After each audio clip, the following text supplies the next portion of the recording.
continued risk of transmission in Utah, an anchor location would provide substantial risk to the health and safety of those who may be present at the anchor location. We will now turn the time to well, before we do that, we do remind people that we would appreciate them leaving their connections on mute during the presentation to remove background noise or possible feedback. But we do, of course, allow for question and answer, so be sure to turn your mute off if you desire to participate in question and answer. With that said, we'll turn the time now to Rocky Mountain Power for the presentation. Thank you. Thank you, John. Yeah, hi. Sorry, I was going to introduce you, Devin. Yeah, thank you. This is Jana Saba with Rocky Mountain Power. Appreciate everybody joining us today. With me, I've got Devin Streed, who is our Director of Security and Information Protection, who will be going through the slides with us today. So I'll turn the time over to him. Thanks. Yeah, thank you very much. Now, the opportunity to come and give a presentation on our security program is really a highlight for me, because we have a lot of really great people doing a lot of really great work, and it's nice to be able to showcase them and point out some of the successes and results of their efforts. So happy to go. I'll go through this. This has been scrubbed for public disclosure. I'm happy to answer any questions, and if there is additional information or details that anybody would like that is of a more sensitive nature, then we can make other arrangements to get you that information. So with that, I will continue. And can everybody see my screen? Yes. Okay, thank you. So again, I'm Devin Streed. I'm the Director of Security and Information Protection for Pacific Corp. We fall under, the way that we're organized is the Pacific Corp security team is so the Rocky Mountain Power security team is part of the larger Pacific Corp security team, and the Pacific Corp security team is part of the larger Berkshire Hathaway Energy Chief Security Office. So our CSO, Michael Ball, at the Berkshire Hathaway Energy level, oversees security operations across all of the fleets. We also have a local vice president of IT and security. It's Nancy Lottie. She's also on the call here, and she's joined me in previous presentations here. So she's a great resource if you have questions there as well. So she acts as the interface with Pacific Corp executives and provides that local leadership for some of our broader BHE level programs. So the way that we're structured is the reason that we're set up this way is that we can have a global focus. We have subject matter experts and skills and awareness and insight at many of our BHE companies. We want to make sure that that's available to everybody so that we can leverage information sharing relationships, we can leverage intelligence. We have advanced coverage and efficiencies if we need a particular subject matter expert on a particular topic. However, that's all locally managed. So we do have local management at each company, and at Pacific Corp, that would be Nancy and I, that actually implement those programs so that it fits the local company's needs. So my roles and responsibilities include physical security, cybersecurity, business continuity, which is part of what we call a security assurance at the Pacific Corp level. And at the BHE level, I also have strategic oversight of physical security for the other companies as well. We have many external engagements. We have a very robust program for engagement information sharing at the national, state, local level with various industry organizations, both in the and also in the US and the UK and Canada.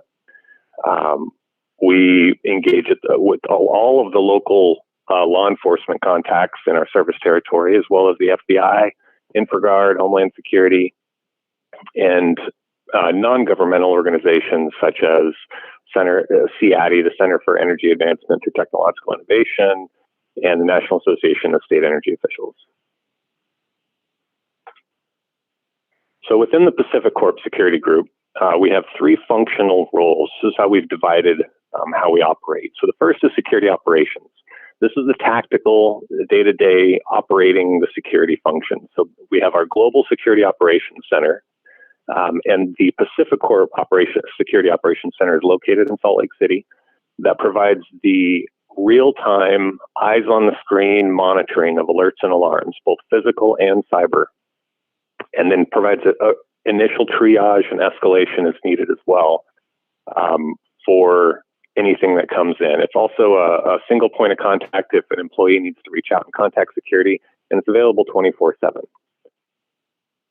Security operations also does analysis and threat hunting, both physical and cyber. So looking ahead and identifying threats that are coming down the road and putting measures in place to address those.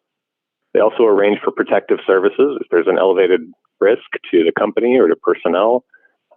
And they conduct investigations, both internal and external, if there's a break-in or vandalism, or there's an internal concern with, we'll work with HR and coordinate on that. So they do the investigation. The security engineering group supports the infrastructure and systems and the tools that the rest of the group uses. So they make sure that the systems that we have are themselves secure, that they're available, that they are configured and efficient and working the way we need them to work. They are the ones that often lead the projects to implement new systems, new technology. And we also have a small contingent within our security engineering group that provides OT, or operational technology support, for our renewables fleet. And that's similar to IT controls. It's patching and that sort of thing, vulnerability assessments, but it's just in a different environment. It's not in our corporate environment. And then we have security assurance, which includes business continuity planning. They facilitate updates to technology recovery plans and business recovery plans. Technology recovery plans being focused on a particular system, business recovery plans being focused on a business process that can use different systems. They also run programs such as our phishing program. They make sure that our security training is updated and relevant every year. They also facilitate many exercises, and we'll touch on exercises a little bit later, but they facilitate a lot of exercises during the year. They also maintain our policies and documentation. If we need to update a security policy, or we have a documented official request for an exception to a particular policy, they process all of that. And then they also ensure that our compliance reporting is meeting all of its needs, that we have all of our evidence gathered, that it's in the right place, that it's available for when we have compliance audits. All right, phishing. As I believe you all know, phishing is a major threat to businesses, to government, to just about everybody, to individuals with their bank accounts. You hear about a lot of threats. You hear about a lot of data breaches and issues in the news. Most of those start with a phishing test or with a phishing scam. In some cases, it's a link somebody clicked on. In some cases, it's an attachment that they opened. And in other cases, it's neither. And it's just an individual started an email conversation, built some rapport, and then asked them for information that turned out to be sensitive in nature and allowed an attack to proceed. So phishing is a major priority for us. So national and industry average phishing click rates range from about 12% to 30% on test campaigns. So when an organization starts doing campaigns, they send out test phish and they see how many people click on them, typically between 12 and 30%. And as of 2016, we were right in there. We're at 16% in August of 2016. And that was when we implemented our phishing awareness and improvement program. And that saw immediate results. It drove our click rate from 16% in 2016 to 1.2% in 2017. And then we went down further, with continuous improvement to 0.3% in 2018, 0.1% in 2019, and 0.07% in last year. And this is due to very robust training, both pre-hire and annual. And then also when somebody does click on a test phish, they have to retake the training as well. We have several technical controls, including filters that scrub external known phish and internal filters that people can apply to their own inboxes. There's tagging, so if an email comes from the outside, from the internet, it's flagged as an external email, so that if you get a message that says that's claiming to be an internal message, but it's tagged as an external message, that's a flag.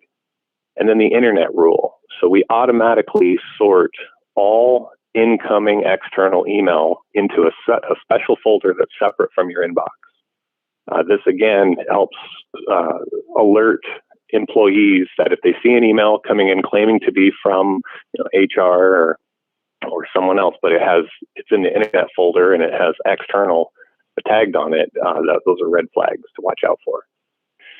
We also do regular testing, so we have weekly campaigns, and we also, in addition to that, do targeted spear phishing campaigns. So we'll select a group of employees in the company, and we'll send them a spearfish test, which is a phishing test that's been tailored specifically to their group. And then we have accountability as well. So that this is really the key here, is we have an annual scorecard objective for all scorecard holders. We have monthly reporting. We have more frequent reporting for individual campaigns. And we have a progressive discipline process. So if people do click, again, we start with education and we want people to be successful. And if they continue to click and they continue to put the company at risk by clicking, HR does enforce progressive discipline, including letters in their file, and potentially if it continues up to and including termination.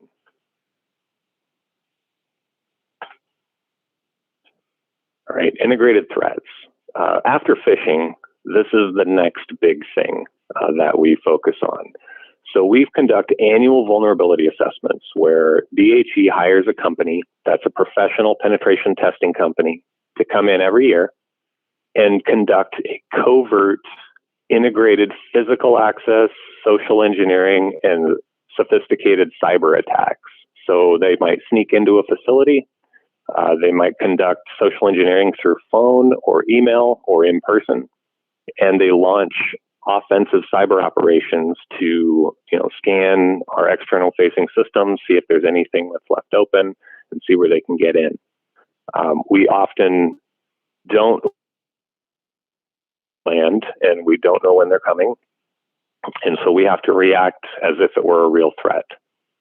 We do this on both our corporate environment and in our OT operational controls environments. And again, they are unannounced.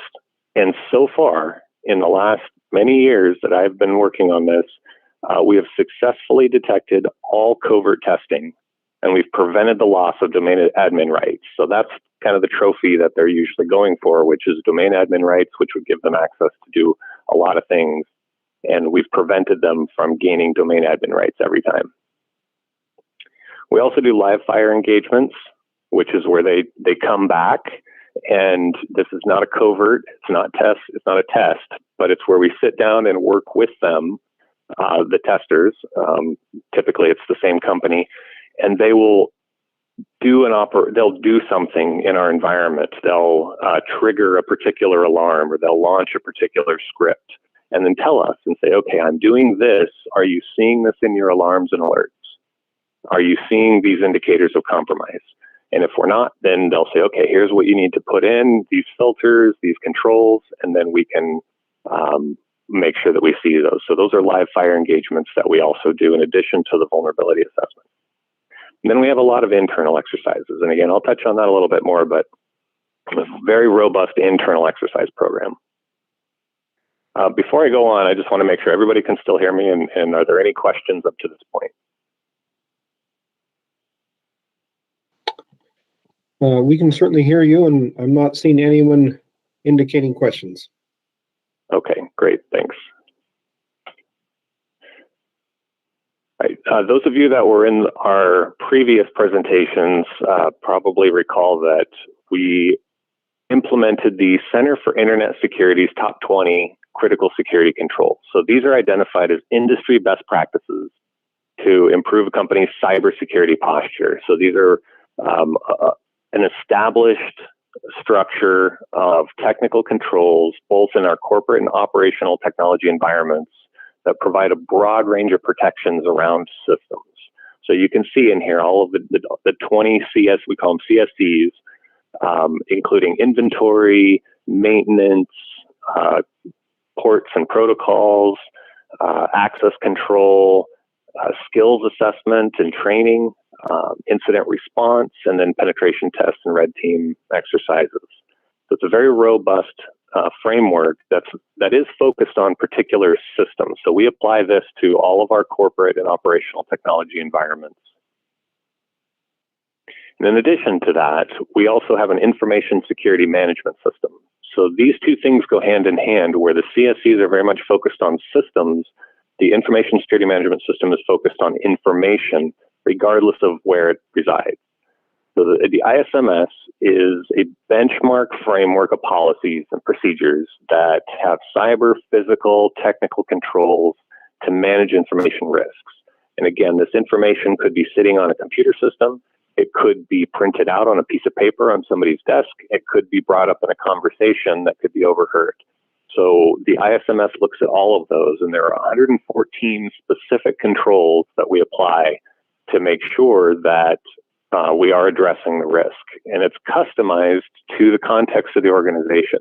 We have different parts of our company, and different controls are going to apply in different ways.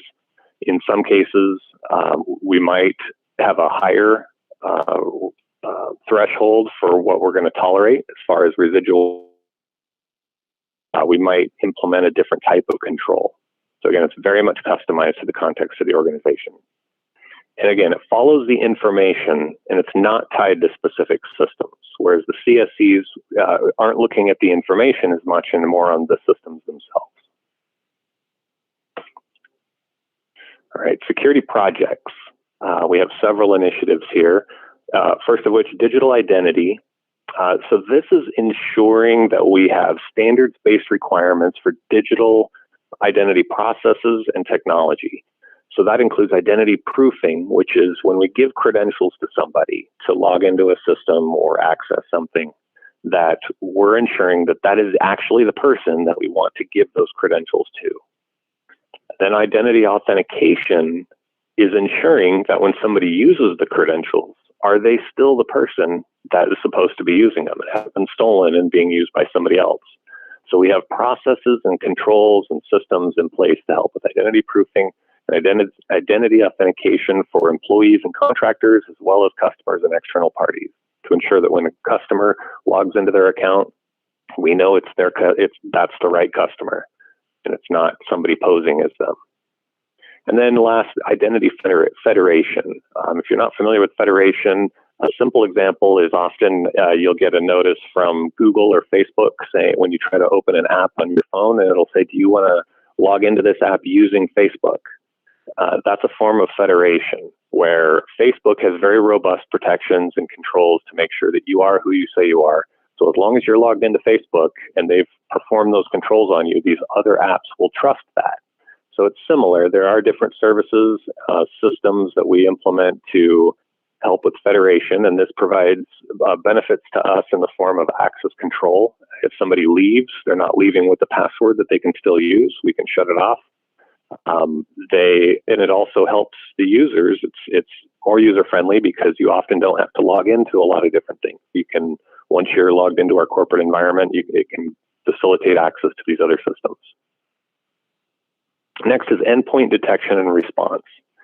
So this is applying controls and technologies to the actual endpoints, to individual computers, laptops, servers, that perform detection and response automatically. So there are filters set up, there are indicators of compromise that are preloaded, and it facilitates logging and alerting when there's something suspicious happening. It also helps with enforcing restrictions. So if a system is not supposed to perform a certain function, endpoint detection or response can help prevent it from executing on that. And then also it reports to the Security Operations Center if there is something that happens. We can see trend reports and individual alerts and alarms. And then last, insider threat. We are ramping up our insider threat program, which includes investigations, partnering with HR, performing analysis to look at trends. Are there any signs that discipline in one area might be an indicator of a risk in another area?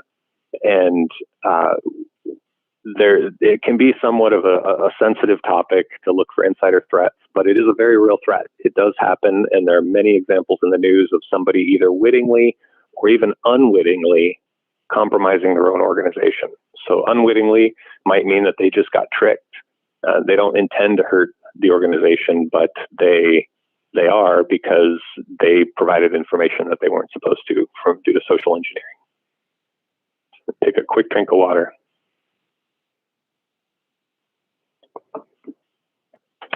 All right, cyber hygiene monitoring. So we use a system called BitSight. BitSight is industry benchmarking across really all. I don't know what the breadth of their scope is, but they look at pretty much all public entities out there that are on the internet. And it's very similar to consumer credit scores. So we get a report where they monitor us and our partners and other companies, and it's all of their external facing systems. And they provide a similar to a credit score. You get a score range between 250 and 900.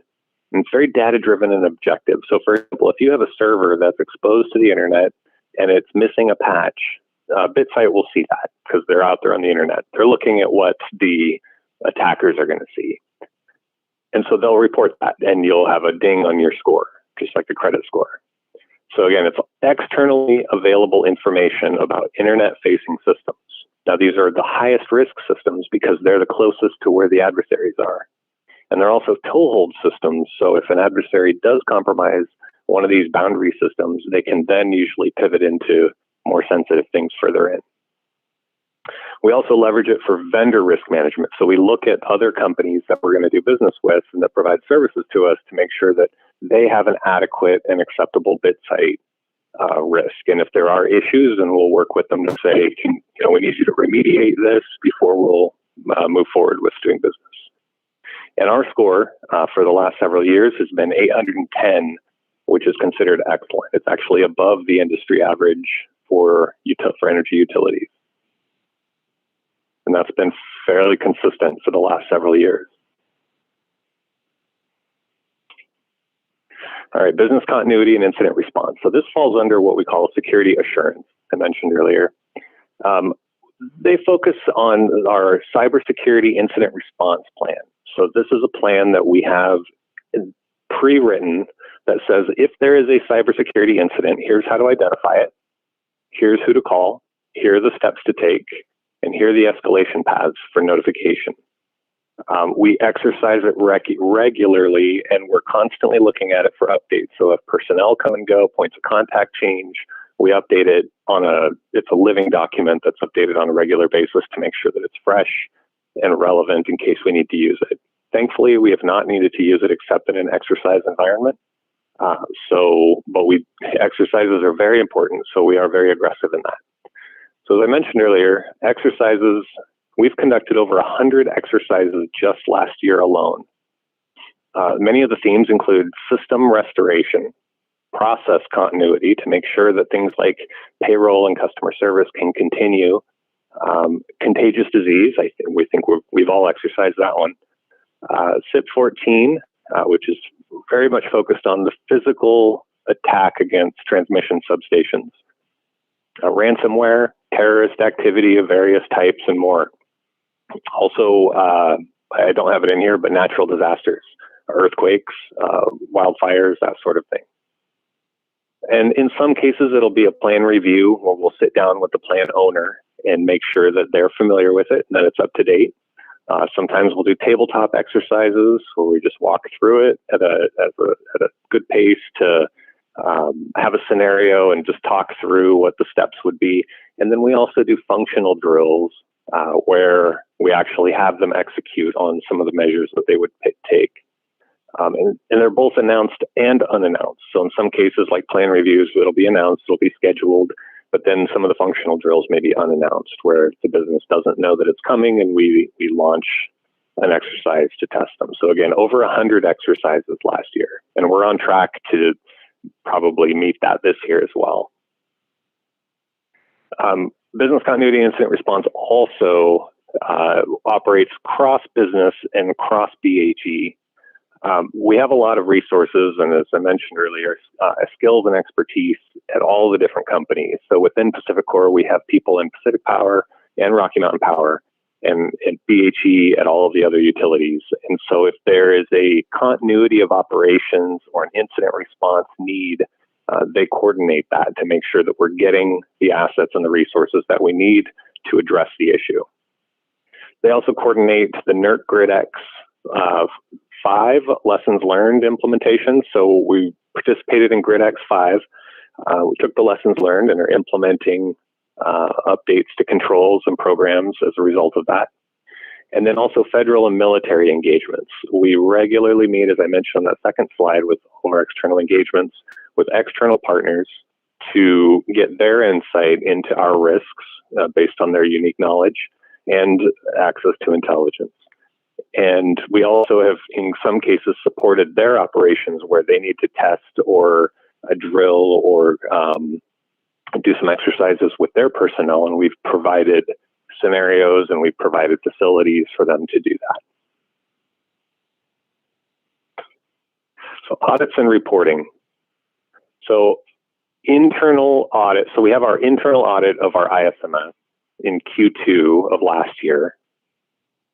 It's currently being scheduled. We do this every year. I'm not quite sure when it's scheduled for this year, but it'll likely be Q2 or Q3 this year.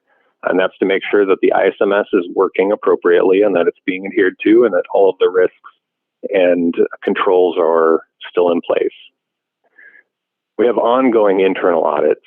And one thing we've done recently is we've worked with internal audit to incorporate security policies into their normal audit scope. So even if internal audit is looking at something that's not typically security related, they're looking at, say, financial or something, that they also look at security policies, because that is relevant to all of our business. And that helps identify areas for improvement, perhaps an area where we just need to beef up some documentation, or at least gets the conversation going so that people are thinking about security policies in the context of these other topics. We have an external audit of our ISMS, typically in Q3 and Q4. That's when it was last year. And that's where we have an external party come in and look at our ISMS and provide feedback. We also do operational technology vulnerability assessments sometime between Q2 and Q4. These were the penetration tests and vulnerability assessments that I mentioned earlier. We have a SIPS audit scheduled in 2022, and then we give these presentations to state commissions and other parties that are interested in our program. So very robust audits and reporting structure. We also work very closely with our compliance organization and a regulatory organization to make sure that we're supporting them as well. And that concludes my slides. Do you have any questions?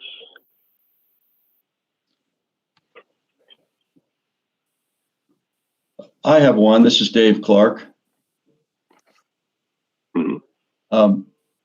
You didn't specifically mention the EISAC. You mentioned federal entities that you interact with. Can you give us some sense of how much interaction you have with the Information Sharing and Analysis Center? Right. I think is what that stands for. And so at the Pacific Core level, our Security Operations Center and Security Operations personnel do report incidents to EISAC. We do utilize their portal and provide information to them. We also ingest their reports that come out so that we can see what some of the trends are across the industry. And then at the BHE level, our external affairs, external engagement coordinators work directly with them to help EISAC with their programs as well. In fact, our CEO I believe was a advisor to the EISAC, industry advisor to the EISAC. I'm not sure if that's still the case, but I know he was at one point. And so we have a very close relationship with them, both at the strategic and at the tactical level. And I wondered, do they conduct drills or examinations, inspections, or anything that's outside of the realm of actual incident or information sharing? In other words, do they test their system of sharing and analysis? Yeah, I know that they don't perform an audit role for us. They don't test us and our information sharing. I don't know what their internal testing is to ensure that what they're doing is effective. I believe I'm not as familiar with how they're structured from a engagement standpoint there, but I do know that we have provided feedback to them in the past. They came and took a tour of our Security Operations Center, their director, and we were able to provide some feedback on what's useful and how things can be formatted and framed in a way that's most effective for us. And so, as far as formal testing, though, I couldn't tell you except to say that they don't perform testing on us. Yeah, you don't have drills with them, for example, or we do. GridX is a good example where typically during a GridX scenario, they'll stand up a test portal, or not a test portal, a drill portal, where you can post incidents as part of the GridX scenario without it actually going out through the normal channels, so people aren't mistaking it for an actual incident. It says test across the top. So EISAC does facilitate a lot of that coordination and communication, and they participate in a lot of the national level and sometimes regional drills that we also participate in. Okay. And while I've got the mic, if everyone will indulge me, just one more question, and that is, you talked a bit about response, reestablishing the integrity of a system or an area, maybe the entire system of operation after an event. And I know that's, at least I understand, that's a piece of this work that is getting a lot of extra attention in some areas lately, because I think it had been sort of underserved up to this point. Are you confident? Do you feel comfortable that you've got enough emphasis on repair and reestablishing the integrity of the systems that you oversee? Yeah, that is a cornerstone of our efforts here. That's part of the reason why we prioritized exercises last year and ramped up our pace to over 100 different exercises. In some cases, we have plans that say we will divert all available resources to restore this system because it is a critical system and we need it to perform certain processes. There are other systems where we might say we have alternate manual processes that can get us by for a period of time, and so it may not be quite as big of a priority to focus on the technology and instead focus on the process itself. It varies. There's a lot of tests, several hundred across the company for all different business processes and technology systems. But it is a priority for us, and we take it very seriously, which is why we do announced and unannounced. We also are subject to unannounced internal exercises from BHE, where they will fly in and say, okay, as of today, we're doing an exercise. Here's your scenario, go. And then we work that scenario and, to their satisfaction and keep track of any lessons learned and areas for improvement. Thanks very much. I appreciate knowing that. This is Chris Parker. I have a question, if I may. So I'm particularly interested in understanding the precautions you put in place for your main control systems, and sort of it's kind of easy in some ways to wall those off, but there's entry points, and I'm curious as to how you take precautions to make sure that you don't get control loss of those systems. I know that's been a focus of a lot of bad actors around the world, and I'd love to hear more about that. Yeah, so in a nutshell, all of our security policies, all of the critical security controls on our ISMS equally applies to our control environments as it does to our corporate environments. We don't take the approach that, well, it's walled off and it's a separate environment, so we don't need to worry about it. Instead, we say, no, it is equally important. It may be less vulnerable because it's not internet facing, but it is still equally important, if not more so in some cases. And so we do apply the same rigor, the same policies, the same controls, both the CSEs and other internal controls and our ISMS to look at the risks and make sure that we're putting in adequate protective measures, detective measures, have response capabilities, and recovery plans in place. So how do control room staff, I assume control room staff have access to those control systems, but that they're also simultaneously working on email and things like that. Is there any sort of wall or extra protection at that level? Yeah, on the technology side, yes. Our control environments and our corporate environments are completely separate. There are many SIPs requirements around that are very robust in auditing and restricting access. Regarding having the same person using both systems, they would have to do it, separately. They wouldn't be able to log into one system and access both environments. That would be prohibited. I don't know if that answers your question. Well, I guess what I'm getting at is, would it be on the same machine? Is there, if I'm a person who's working the control room and I accidentally fall for, a phishing scam that infects the computer I'm working on? No, those would be completely separate from the control environment systems that they would be working on. Yep, excellent. Completely separate. Very good. Thank you.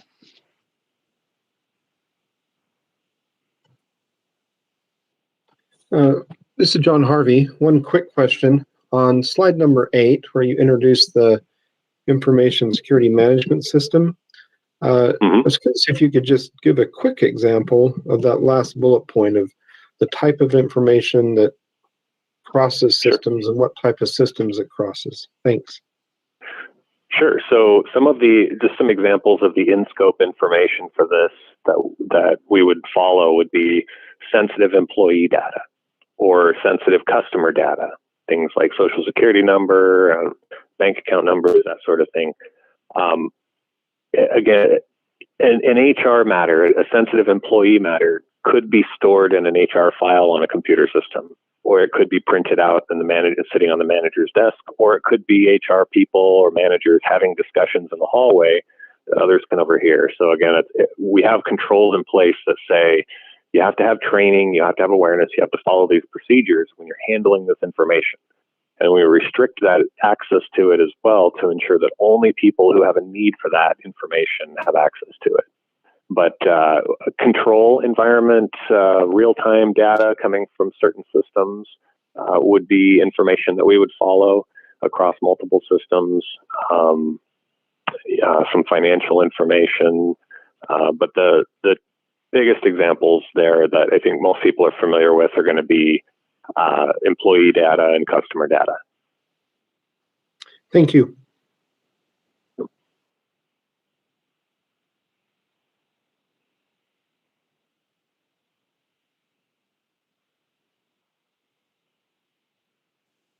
This is Sophie Hayes with Western Resource Advocates.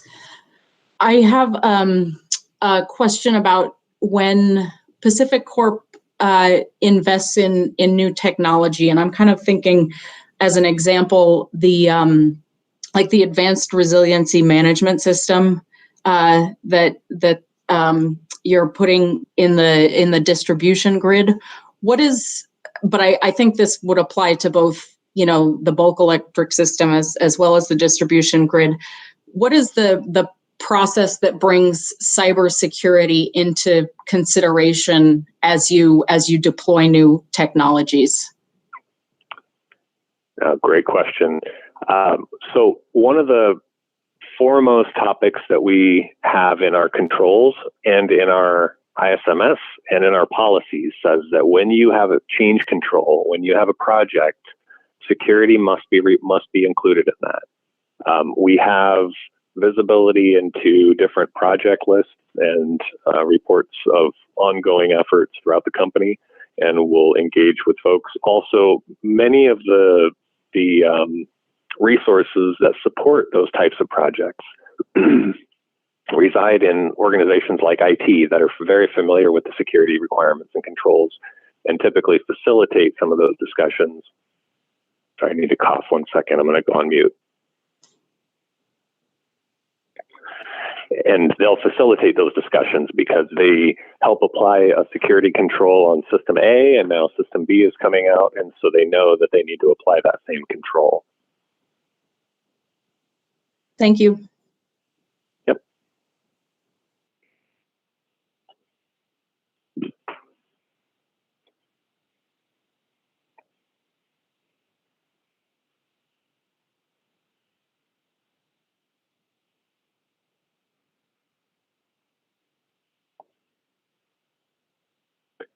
Well, if there are any other questions, if not, I can hand the mic back.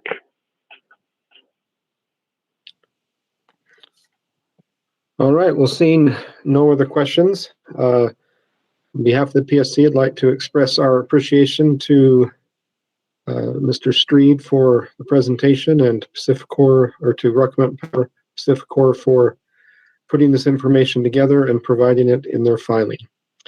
If there's anything else, speak up now. If not, that will conclude this conference, and we'll conclude it this time. Thanks.